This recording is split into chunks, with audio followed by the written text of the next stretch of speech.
हरे कृष्णा। तो हम लोग पिछले वाले वीडियो में देखें कि कृष्णा बताते हैं कि अगर एक इंसान नॉलेज में सिचुएटेड है तो क्या क्या होगा उसका। बेसिकली ग्लोरीज को बताते हैं। तो पहला कि वो इल्यूजन में नहीं रहेगा, और दूसरा कि वो सारे लिविंग एंटिटीज़ को एज आ लॉर्ड श्री कृष्णा के पार्ट्स जैसा देखेगा। तो ये पहला ग्लोरी बताए Lord Shri Krishna transcendental knowledge का। अब इस वाले वर्स में भी देखते हैं क्या ग्लोरी बताते हैं। Verse 36 goes like this. अपि चेदसि पापेभ्यः सर्वेभ्यः पापकृत्तमः सर्वं ज्ञानप्लवेनैव वृजिनं सन्तरिष्यसि। अपि चेदसि पापेभ्यः सर्वेभ्यः पापकृत्तमः सर्वं ज्ञानप्लवेनैव वृजिनं सन्तरिष्यसि। तो यहाँ पे लॉर्ड श्री कृष्ण बोल रहे हैं कि अपि चेत, इवन इफ। अपि मतलब इवन, ऑल्दो, और चेत मतलब इफ। अपि चेत, इवन इफ असि पापेभ्यः सर्वेभ्यः पापकृत्तमः। असि, you are, even if you are papakritamah, you have performed a great sin, or papebhyah sarvebhyah, you are the most sinful among all sinners। तो इन दो लाइन में ये बात हो रहा है कि अगर तुम बहुत पाप किए हो और पापियों में से भी सबसे सर्वश्रेष्ठ हो, फिर भी सर्वम ज्ञान प्लवेनैव, if you are situated on the boat of transcendental knowledge, अगर तुम इस बोट में सिचुएटेड हो, व्रीजिनम संतरस्यसि, यू विल क्रॉस ओवर, तुम्हारा नैया पार हो जाएगा। श्रील प्रभात का ट्रांसलेशन एंड पर्पट देखते हैं। श्रील प्रभात की जय।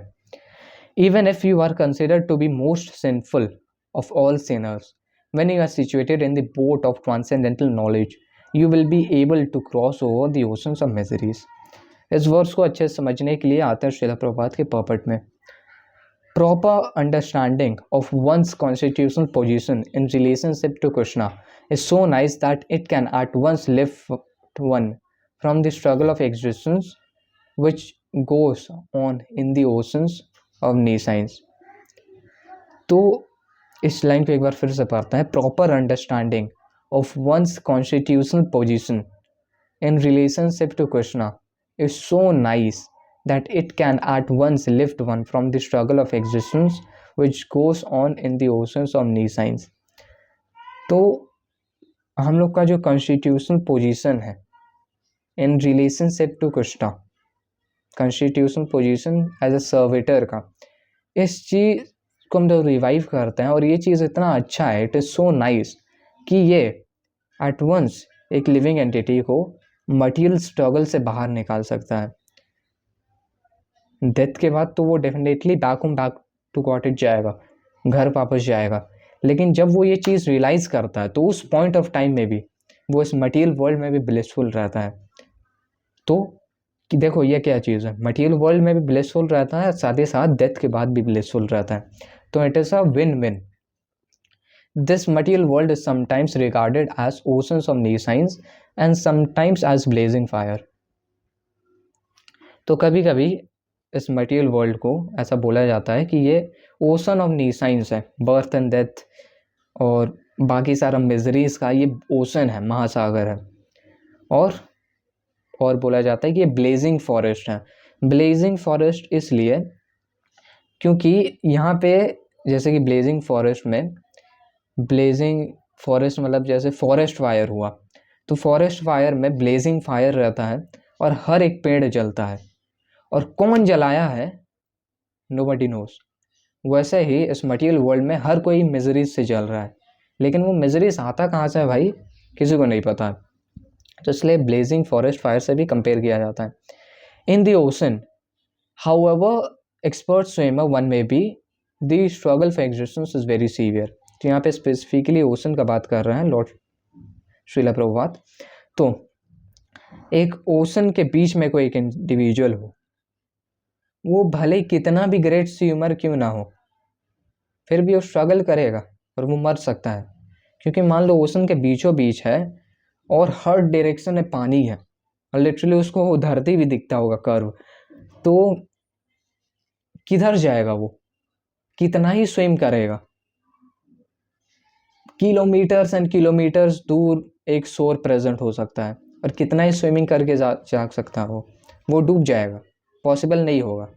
तो वैसे ही एक इंसान कितना भी मटेरियली एक्सपर्ट क्यों ना हो इस मटेरियल वर्ल्ड में, वो सीवियर पोजीशन में है। If someone comes forward and lifts the struggling swimmer from the ocean, he is the great saviour.